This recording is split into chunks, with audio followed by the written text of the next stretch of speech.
Number one అంటారు. అసలైన number one Guru Kashi university.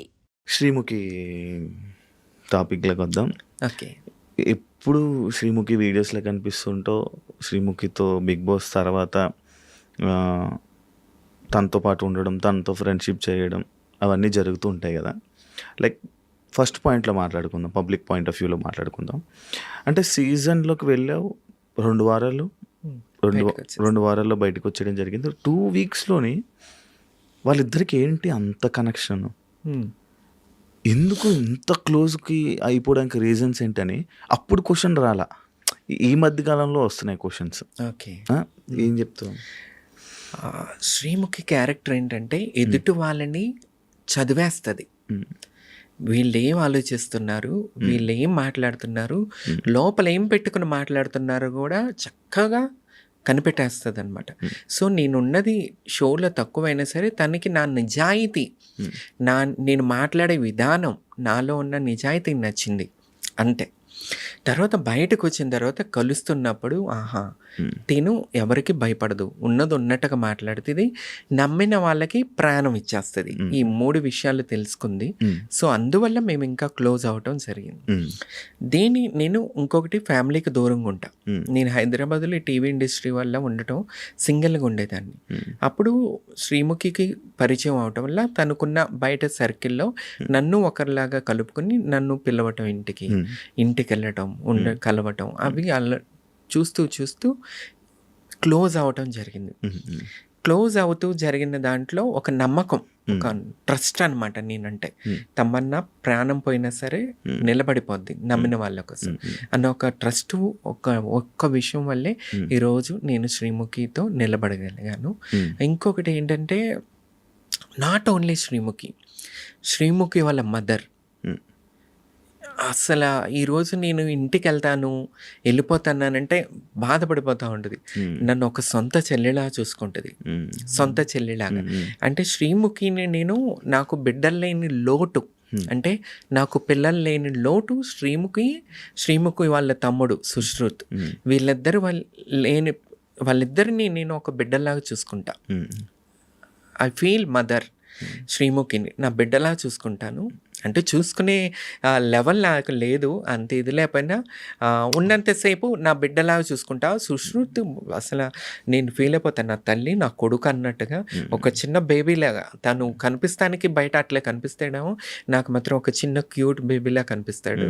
So నేను వాళ్ళకి చూసుకుంటే ఒక పిన్ని లెక్క అనమాట. వాళ్ళ అమ్మకి సిస్టర్స్ లేరు, నాకు సిస్టర్స్ లేరు. ఎట్లా అయిపోయిందంటే ఇది నాకు నిజం చెప్పాలంటే ఈరోజు నీకు చెప్తున్నాను, నన్ను దత్తత తీసుకుంది శ్రీముఖి. శ్రీముఖి కూడా ఎక్కడో చెప్పు ఉండకపోవచ్చు, నేను ఇంతవరకు ఎక్కడ చెప్పలేదు. చూసుకుంటే వాళ్ళ ఫ్యామిలీ నన్ను దత్తత తీసుకున్నట్టే, అంత బాగా చూసుకుంటారు. అంటే నన్ను ఎప్పుడు ఒక ఫ్రెండ్ లాగా చూడలేదు వాళ్ళు, ఒక ఫ్యామిలీ. నేను ఏం ఆలోచిస్తున్నాను, ఏమి టెన్షన్లో ఉన్నాను, వాళ్ళ తమ్ముడు కూడా కనిపెట్టేస్తారు. ఇప్పుడు ఈ మూడ్లో ఉంది అని చెప్పి వాళ్ళు నైట్ 2 కూడా నేను ఏం తినాలనుకుంటాను, 2 o'clockకి నేను ఏం తినాలనుకుంటాను, 1 o'clockకి నేను ఏం తాగాలనుకుంటాను, అన్నీ తెలుసుకుని తెప్పిస్తుంది శివ. నేను ఇంట్లో ఊర్లో విజయవాడలో ఉన్నప్పుడు నేనేం ఫుడ్ మిస్ అవుతాను అంటే, కేక్స్ కానీ చాక్లెట్స్ కానీ, ఏమన్నా ఫుడ్ తింటావా, ఏం తింటావు, ఎవరు అడుగుతారు శివ? కన్నవాళ్ళు ఈ రోజుల్లో అడగరు. ఒక వయసు వచ్చాక కన్నవాళ్ళే వదిలేశారు.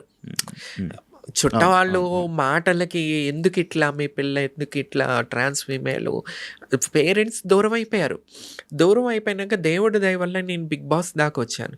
బిగ్ బాస్ తర్వాత కరోనా వచ్చింది. నేను ఒక జెమినీలో కొన్ని షోస్ చేస్తున్నా. కరోనా వచ్చిన తర్వాత బ్లాక్ అయిపోయాను నేను. ఆ టైంలో నేను సైడ్ దాకా వెళ్ళిపోయా శివ. కరోనా టైంలో, కరోనా అయిపోయిన తర్వాత షోస్ అయిపోయినాయి, అన్నీ ఆగిపోయినాయి. నాకు ఇక ఎట్లా తినటానికి ఉండటానికి అన్నిటికీ అయిపోయింది. ఆ టైంలో శ్రీముఖి, ఒంటరిగా ఏం చేస్తావు, నేను సంపాదించట్లేదా, రా నా దగ్గర ఉండిపోయి, నీకు ఒక్కదానికి ఇల్లు ఎందుకు, నువ్వు ఇక్కడుండు, నాతో ఉండిపో నువ్వు అని మాట్లాడి నన్ను దగ్గర తీసుకుని నన్ను చూసుకుంటూ ఉంటుంది శ్రీముఖి. నాకు నా బర్త్డే లాస్ట్ టైం చూస్తుంటావు శివ, లైఫ్‌లో ఫస్ట్ టైం నా బర్త్‌డే అంత గ్రేట్ సెలబ్రేషన్స్. నా కోసం చీర తెప్పించి, మళ్ళీ పొద్దున్నే లేపి గుడికి చెప్పకుండా సీక్రెట్‌గా దైవ దర్శనం చేయించుకుని, నాకిష్టమైన వాళ్ళని తీసుకొచ్చి పార్టీ చేసి, ఎవరు చేస్తారు? నా నుంచి ఆమెకేం అవసరం చెప్పు? అవును. ఏం అవసరం? ఏంటంటే ఒక మంచితనం. తను చేసినయి ఎవ్వరికి చెప్పుకోదసల. జనాలకి తెలీదు. శ్రీముఖి అంటే ఒక ఎంటర్‌టైన్‌మెంట్, టీవీలో ఎంటర్‌టైన్‌మెంట్ చేస్తది అంతే. జనాలకి ఇంకేం తెలీదు.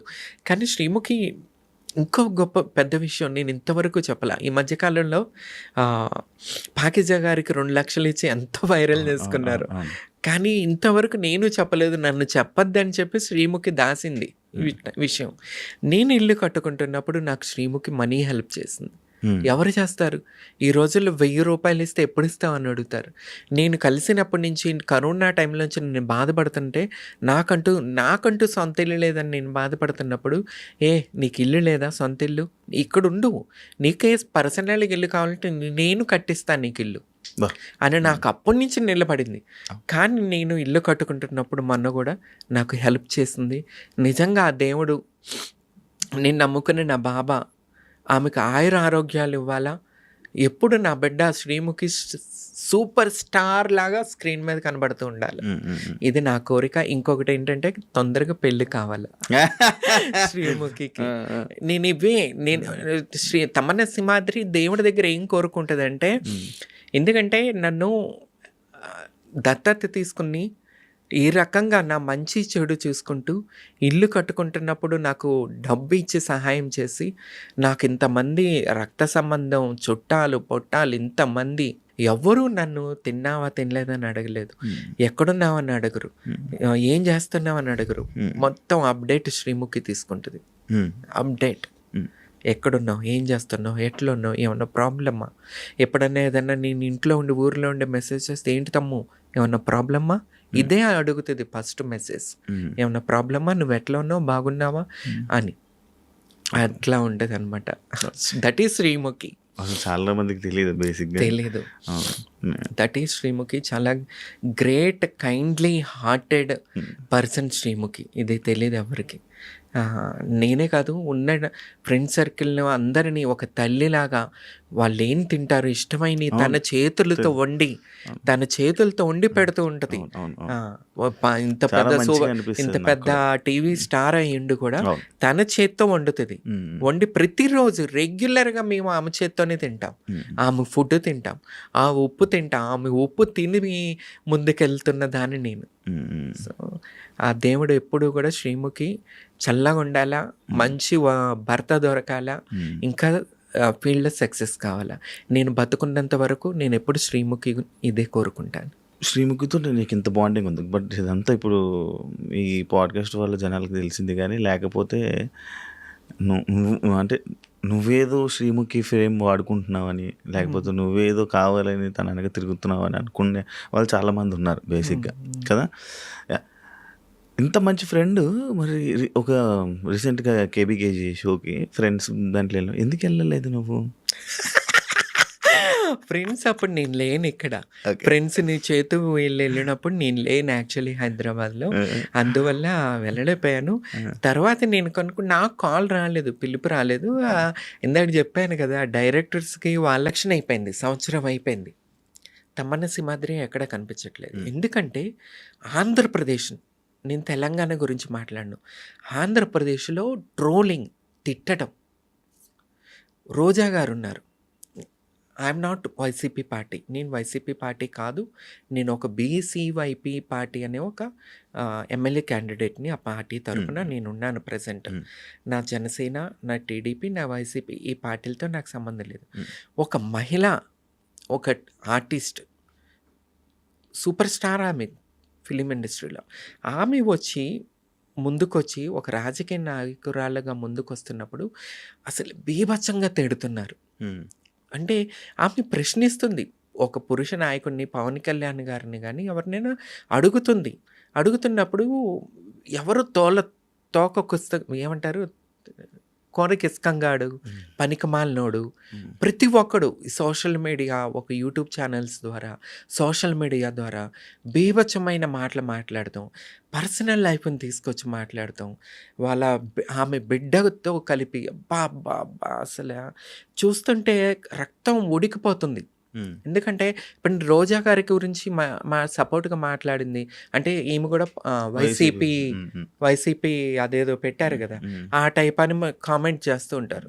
నేను వైసీపీ కాదు, నా టీడీపీ కాదు, నా జనసేన కాదు, నాకంటూ ఒక పార్టీ ఉంది, బీసీవై పార్టీ. నేను ప్రెజెంట్ ఆ పార్టీలో ఉన్నా. రోజా గారి గురించి ఎందుకు రక్తం ఉడికిపోతుంది, ఎంత బాధేస్తుందంటే రేపు ఏ మహిళ రాదు పాలిటిక్స్లో సమాజ సేవ చేయడం. పాలిటిక్స్ ఏంటి, సమాజ సేవ చేయటం కోసం. పురుషుడే అంతసేపు నిలబడాలా? మగాడిదే రాజ్యమా? మహిళల ముందుకు రాకూడదా? ఈ రకంగా నీచాది నీచనంగా ఆమె అన్నతో రంకు కడుతున్నారు, కొడుకుతో రంకు కొడుతున్నారు. ఉరి మీకు పిల్లలు లేరా, పిల్లలు లేరా, మీకు తోడబుట్టిన ఆడపడుచులు లేరా? ఈ రకంగా వాళ్ళ అన్నలతో, తమ్ముళ్ళతో, కొడుకుతో కూడా కడుపుకు అన్నం తింటున్నారా, ఏం తింటున్నారా? అసలు ఎట్టిపోతుంది మన సమాజం? ఏం చూపిస్తున్నారు మీరు అసలు? అంటే ఆమె కన్న కొడుకుతో మీరు చేస్తున్నారంటే, ట్రోల్ చేస్తున్నారంటే మీరు మీ కన్న కూతుర్లతో పడుకుంటారా పోయి? ఏరా అంటే మీ థాట్ అంటే మీ ఆలోచనలు అంత రోతగా ఉన్నాయి అన్నమాట. నాకు పవన్ కళ్యాణ్ గారు మెగా ఫ్యామిలీ, చిరంజీవి గారు అంటే చచ్చిపోతా. నేను మెగా ఫ్యామిలీ అంటే త్రిమూర్తులు అని చెప్పుకునేదాన్ని. ఎక్కడో పవన్ కళ్యాణ్ గారు ఈ టైపు రాజకీయాలు చేస్తుంటే నాకు నచ్చట్లేదు అసలు. పవన్ కళ్యాణ్ గారు మాట్లాడాలా. ఎందుకంటే ఒకప్పుడు శ్రీరెడ్డిని మేము లేదు తప్పు చేస్తున్నామని ఆమెను ఉద్యమం రాంగ్ అని చెప్పి బయటకు వచ్చిందాన్ని. సో ఇప్పుడు పవన్ కళ్యాణ్ గారిని కూడా నేను ఒకటే అడుగుతున్నా, పవన్ కళ్యాణ్ గారు ఇలాంటి రాజకీయాలు మీరు చేయకూడదు. మీరు తప్పుగా మాట్లాడాలా. ఒక మహిళని ఆ రకంగానా? రేపు ఎవరు బిడ్డని పంపించరు రాజకీయాల్లోకి, ఎవడు భార్యని పంపించడు. ఈ రకంగా మీరు నీచాది నీచనంగా మాట్లాడుతుంటే ప్రతి మహిళ భయపడుతుంది. నేను భయపడుతున్నాను. ఇంత నీచాది నీచనంగా మాట్లాడుతుంటే మనసుకు దెబ్బ తగిలిద్దండి. మనకి ఒక మనస్సాక్షి ఉంటుంది. కానీ అన్ని తట్టుకుని కూడా రోజా గారు ఈరోజు ముందుకు వస్తున్నారంటే గ్రేట్ అండి. రోజా గారు హ్యాట్స్ ఆఫ్ టు యూ. మిమ్మల్ని నేను ఎప్పుడు కలవలేదు. పార్టీలకు అతీతంగా ఒక మహిళగా నేను చెప్పదలుచుకునేది ఏంటంటే మీరు ఒక నారీ శక్తి. మరో జయలలితలాగా నేను చూస్తున్నాను, తమిళనాడు ముఖ్యమంత్రి. అసలు నేను ఇంత రోతగా ఆమెను ట్రోల్ చేస్తుంటే ఆమె నిలబడుతుంది తట్టుకుని. ఇప్పుడు నేను రోజా గారికి బిగ్ ఫ్యాన్ అయిపోయాను నేను. ఎందుకంటే అంత తట్టుకునే గుండె ఉండటం ఒక మహిళకి నిజంగా హ్యాట్స్ ఆఫ్ అండి రోజా గారు. Thank you so much. మీలాంటి మహిళ వల్ల కొంతమంది ముందుకు వస్తారు రాజకీయాల్లోకి. అనుకుంటారా నేను చేసుకుంటా వెళ్తాను అనుకుని గుండె ధైర్యం మాకు కావాలా, కొంతమంది మహిళలకు కూడా కావాలి. ఇలాంటి అంత బాగుంది, బాగా చెప్పాం. అండ్ నాకు మాట్లాడుతుంటే ఒకటి నేను అదంతా అబ్జర్వ్ చేశాను. తెలుగు కొంచెం మాట్లాడుతున్నట్టు మాట్లాడుతుంది. అయ్యో బాబాయ్, నాది విజయవాడ, పక్కా కృష్ణా జిల్లా. నేను తెలుగు దాన్ని, కానీ ఎక్కువ సర్కిల్ నార్త్ ఇండియన్, అట్లా హిందీ, ఎక్కువ హిందీ మాట్లాడుతుంటే ఇప్పుడు శ్రీముఖి నేను కలుసున్నా ఏదో అంటే నువ్వు ఉన్నావు అనుకో, ఇప్పుడు నువ్వు కలుస్తావు, నీకు హిందీ రాదు, మనం ఏదైనా చెప్పుకోవాలనుకుంటే హిందీలో మాట్లాడుకుంటాం. అలా కంఫర్టబుల్గా అట్లా హిందీ అలవాటు అయిపోయి తెలుగు తక్కువ అట్లా అవుతుంది. అంతే అదే విజయవాడ అని తెలుసు. విజయవాడ పక్క రాష్ట్రాన్ని దాన్ని కాదు, పక్కా లోకల్. అదే కొంచెం తెలుగు అలా ఎలా మాట్లాడుతుంటే ఏంటి వచ్చిరా పెద్ద పెద్ద పదాలు రావా అంటే కొద్దిగా గ్యాప్ వచ్చింది కదా, కొద్దిగా అంటే రాజకీయ నాయకులు మాట్లాడే విధంగా మాట్లాడాలంటే కొద్దిగా ఇప్పుడు అలవాటు తప్పింది. ఎక్కడంటే ఇదే భయం శివ. ఏమన్నా తప్పు జరుగుతున్నప్పుడు మాట్లాడదామంటే అసలు రోజా గారి జరుగుతున్న అన్యాయం చూస్తే భయం వేస్తుంది. అమ్మ మనల్ని కూడా ఇట్లా చేస్తారు, ఏం మాట్లాడతాం, ఏం జరుగుతుంది, ఎందుకు ఇట్లా అని చెప్పి ఒక భయం. ట్రోలింగ్స్ పట్టించుకుంటావా? ట్రోలింగ్స్ కామెంట్స్ ఎంత పట్టించుకోపోయినా మనసుకి ఒకటి తగులుతూ ఉంటాయి శివ. దానివల్ల మెంటలీ డిస్టర్బ్ అయిపోతూ ఉంటా. పట్టించుకుంటావు అయితే నువ్వు కూడా కామెంట్స్ని, ట్రోలింగ్స్ని? కంపల్సరీ పట్టించుకుంటా. ఏడుస్తావా? బాధపడతావా? బాధపడతాను శివ, బాధపడిన రోజులు కూడా ఉన్నాయి. ఏంటి నీకు అంటే నీ లైఫ్లో నువ్వు చూసిన ఒక ట్రోలింగ్ కానీ లేకపోతే ఒక కామెంట్ కానీ దానివల్ల నువ్వు బాగా బాధపడింది ఈ మధ్య కాలంలోన ఒక ఛానల్లో నన్ను పిలవాల్సి ఉంది, అది నువ్వు ఈ మధ్య చెప్పావు కదా, ఆ రోజు నువ్వు ఎందుకు లేవని. ఒక కోంకిస్కాగాడు తమన్నా పేరు వద్దన్నాడంట ఛానల్లో.